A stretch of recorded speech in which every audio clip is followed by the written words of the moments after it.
Hello everyone, and welcome back to another history video. In this one, I'm going to be looking at one of the most well-known leaders of the 20th century, Winston Churchill. However, I am not going to be looking at the entirety of Churchill's life, or even the time in history in which he is most famous.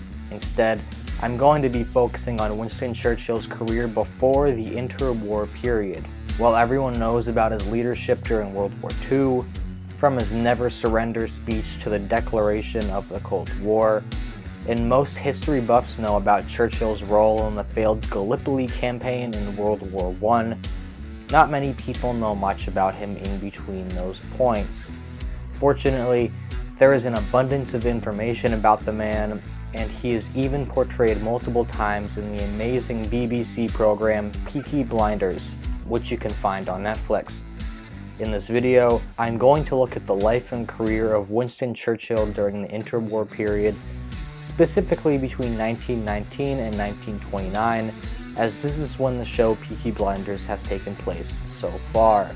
I will look at his earlier life and how that set the stage for his life later on, and the roles he played in England before his prime ministership, especially with how it related to the show. Also, some spoilers ahead through season 5 of the show. Also remember to like, comment, and subscribe, and hit the notification bell to help me make more content and help you know when I post these videos. Churchill was an incredible man and was incredibly successful at politics. Not only did he help himself and his clout, he also transformed a nation and led it through its darkest hour. He was not always kind and was willing to make sacrifices to advance himself and his country. Nonetheless, many of these sacrifices paid off, ensuring that Churchill would live to fight another day.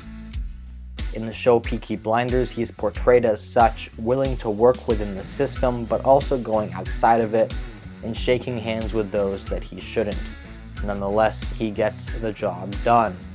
He was a powerful ally and a terrifying enemy, with a moral compass that functioned but didn't singly dictate his character.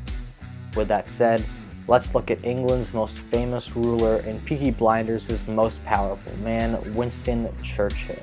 Winston Churchill was born on November 30th, 1874, in Oxfordshire, England. His father was an aristocratic conservative politician, and his mother was the daughter of an American stockbroker. However, they did not raise him that much, and instead this was done by a nanny. Like most highborn children, Winston went off to boarding school, and at age 17 he won a fencing championship, signaling a life in the military rather than academia. He ended up becoming a cavalry officer, but wanted to become a politician like his father, who passed away when Winston was just 23. But in order to become a politician at the time, he needed notoriety and money in addition to his family's reputation. To do this, Churchill volunteered for deployment to the most dangerous reaches of the English Empire, rather than just living in luxury like many of men of his standing did. However, Churchill served during one of the more peaceful times in English history. No major wars with European powers had been fought, and the bloody colonial conquest of South Africa against the Zulus had already happened. Still, he was able to find the glory that still went untapped, escaping a prisoner of war camp during the Boer War and seeing combat in Sudan, Afghanistan, and Cuba. In addition to this, Churchill wrote about his experiences and even served as a war correspondent, furthering his name as a writer and a journalist.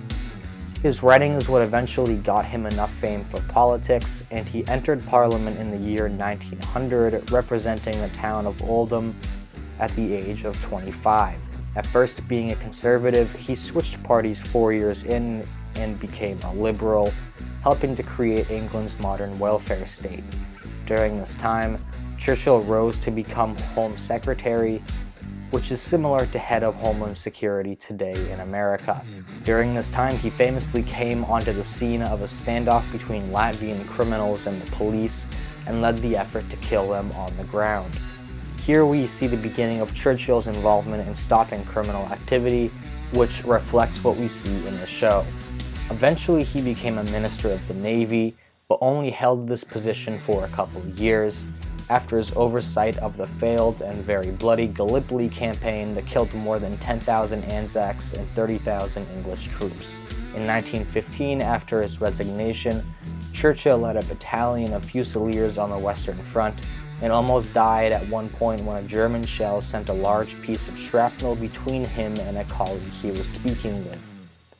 In 1917, he became Minister of Munitions, and his oversight during the war greatly sped along the production of tanks, which proved to be vital. Additionally, his name was cleared of Gallipoli, as everyone else involved was considered as equally culpable as he was. After the war in 1919, Churchill became the Secretary of State for War and Air. This is where we see Churchill for the first time in Peaky Blinders in episode 1, when he is tracking down the machine guns. Outside of hunting for machine guns, however, Churchill played an often progressive role in English affairs despite his conservative nature. Churchill demobilized and drastically cut spending for the English military. Additionally, he supported a strong Germany instead of humiliating it with the Treaty of Versailles, although he felt this way mainly because he strongly opposed the rise of communism in Russia, and pushed very hard for English military action against the Bolsheviks. While this attempt was in vain, he did support the new state of Poland by providing arms for its own border wars. Churchill also felt that occupying Iraq was a waste of time and money, and tried to get Turkey to take English lands in the Middle East. When it came to the Irish, Churchill was a mixed bag and certainly supported the use of the Black and Tans, an English paramilitary group that fought the IRA, but he also lived in Ireland for a time as a child and was more sympathetic to the country and its desire for independence than most conservatives. Earlier in his career, he was very supportive of Irish suppression, but over time became more pro-Irish, helping oversee the Anglo-Irish Treaty and supporting the new Irish state with its creation in 1922. In 1921, Churchill became the Secretary of State for the colonies, mainly focusing on the Middle East and playing some role in Irish negotiations as well. In this department, he used T.E. Lawrence as a heavy advisor and ended up making consequential decisions for the region. To reduce cost, Churchill reduced the troop presence in the region and substituted it with a reliance on air superiority. Churchill helped install King Faisal in Iraq, as well as his brother in Jordan. To tie this to more recent events, Churchill played a role in mandatory Palestine as well. Here, he supported Zionism and refused to curb Jewish immigration into the region, but maintained that native Palestinians would still have their rights. Churchill was forced to restrict some Jewish immigration, however, after the Jaffa riots in 1921. This is a complex story in itself, but pretty much it went from a riot between two Jewish groups, which turned into attacks by Palestinians against Jews, killing almost 100 people.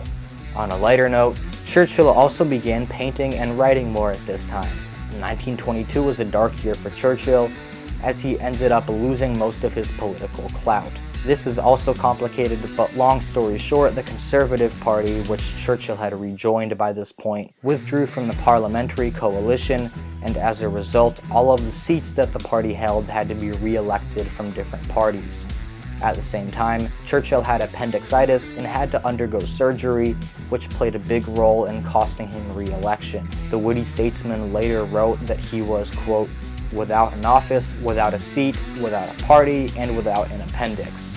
Churchill was gone from politics until 1924, when he came back into power, now more conservative than ever, and became Chancellor of the Exchequer, similar to the head of the Treasury in America. Here he led in a conservative style, bringing back the gold standard and opposing strikes, with not much going in the way of positive change except for an implementation in minimum wage laws in 1926. After this time, Churchill effectively went off the political deep end. This time between 1929 and 1939 is known as his wilderness years, where he pretty much disagreed with everyone on everything, committing political suicide and even leaving government for a time. This started with Churchill's opposition of giving India dominion status, which would have made the country more independent. He was obsessed with this issue and never really got over it, going so far as to resign in 1931 when things weren't going his way, despite the India Bill being quite popular. A bunch of other stuff happened around this time too, but for the sake of this video, I'll focus on the elements that pertain more closely to the show. During his wilderness years, Churchill's other concern was Hitler. Before World War II, most people in the West actually admired Hitler and saw him as a powerful and effective leader. Churchill, however, feared him and even turned down a meeting with him over his anti-Semitic utterances. This may have come as a surprise given that Churchill sung the praises of Mussolini years earlier, although this was in respect to his anti-Bolshevik stance, which also was a semi-popular group at the time, especially among intellectuals. But Churchill feared that Hitler was preparing for war and building up a German military to not only go to war but also carry out genocide against Jews. Few supported him on this front, however, although the number of people who did began to grow and grow as Hitler became more and more expansionist in the late 1930s. With the start of the war, Churchill was appointed to Chamberlain's war cabinet and became more and more popular as he was seen as a tougher, more war-friendly leader over Chamberlain, who allowed for the Munich Conference and appeasement to happen.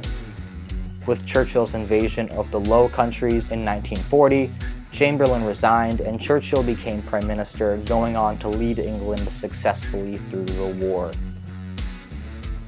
So how does all of this compare with Churchill as portrayed in the series Peaky Blinders? Well, let's start with the appearances. Churchill is portrayed by 3 different actors in the series for seasons 1, 2, and 5 respectively. If we look at this picture of Churchill, which is from 1918, we can see that the Andy Nyman portrayal in season 1 seems a bit too young and has too much hair. In season 2, with Richard McCabe portraying him, you can see that the age is better, but he may be a bit too fat, as we can see comparing these pictures of Churchill in 1921. The final representation we have of Churchill by Neil Maskell in season 5 looks a bit too old, but has the right body type if we compare him to a picture of Churchill in 1929. If we keep going season by season, we can compare what Churchill says and does in each season and compare it to what he was actually doing at that time historically. Starting with season 1, which takes place in 1919, this is probably the worst representation of Churchill in the series. As I said earlier, he is too young, but more than that, he seems to occupy the wrong position. In episode 2 of season 1, Churchill says that he is the Home Secretary, but he was only the Home Secretary from 1910 to 11, not 1919. During the season, Churchill is concerned with crime, specifically stealing of the guns, the burning of the King's picture, and rewarding Campbell for his work against the Peaky Blinders. This is exactly what Churchill would have been doing 7 years earlier. At this time, Churchill was the Secretary of State for War and Air, and was busy demobilizing the English military. So this portrayal is inaccurate, but could be more correct if the show had been set before the war. However, they do have an element of his character that is accurate, which is his acceptance of less than savory means to achieve his goals. Churchill famously told Campbell in the first episode that if there are bodies to be buried, dig holes and dig them deep. The second season of Peaky Blinders takes place during the years of 1921 and 22. At this time historically, Churchill was Secretary of State for the colonies, which actually is accurately represented in the show. If you recall, when Thomas Shelby writes Churchill in the second season, he asks for an export license to various places, mostly India and the Pacific. While this isn't part of the world that Churchill was concerned with, he sort of acknowledges this and says that he would need to ask other people for it. Nevertheless, Churchill worked in the right department, as he was concerned with all the colonies, which would presumably include economic matters. In the letter, Shelby also appeals to Churchill's soldiering history, which makes specific reference to his fighting on the Western Front in World War I, which is historically accurate. Inaccurately, however, Churchill seems to raise his hand when he asks who fought in Verdun, when historically he only fought in Belgium. Although maybe he's not actually raising his hand and I'm misinterpreting that. Additionally, we see Churchill painting a nude woman when he first meets Campbell in the season, which is accurate in that Churchill was actually about to show an exhibition of his paintings at the time, but inaccurate in that he never painted nude women. You can actually see a gallery of his paintings online. I'll show some on the screen here, and they're actually pretty nice to look at. Maybe I'll do a video comparing his art with Hitler's in the future. Season 5 is the next time we see him, and this seems to be the most accurate representation to me. This takes place in late 1929, at the time when Churchill was entering his wilderness years and began to fiercely protest the India Bill. This doesn't appear in the show at all, however, and we see Churchill less in the season than the other two.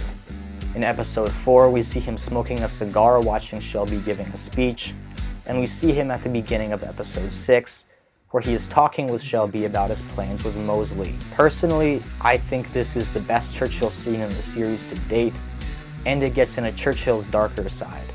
Like in the previous seasons, he is okay with things getting violent, as he tells Thomas to, quote, do what you need to do. We also see Churchill's blossoming anti-fascist tendencies. 2 years earlier, he had praised Mussolini, but here he is concerned with the resurgence of war, which was his exact critique of Hitler over the coming decade.